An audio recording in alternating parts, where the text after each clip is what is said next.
Nagtataka si Senador Ping Lacson kung bakit tila nawalan anya ng gana ang Malacanang sa investigasyon sa flood control projects.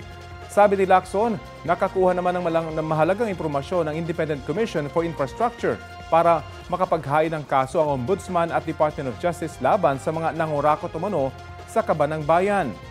Gumawa rin naman anya ng mga hakbang ang Kongreso para panagutin ang mga sangkot sa questionabling flood control projects, tulad na lang ng mga pagdinig ng Senate Blue Ribbon Committee at paghahain ng mga panukalang batas para bigyan ng dagdag kapangyarihan ang ICI.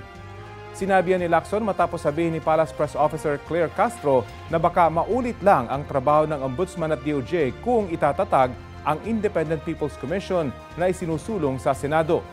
Tiniyak naman ni Castro na hindi nawawala ang kagustuhan ng Pangulo na mapanagot ang mga umabuso sa pondo ng bayan. Suportado rin anya ng Pangulo na palakasin pa ang ICI.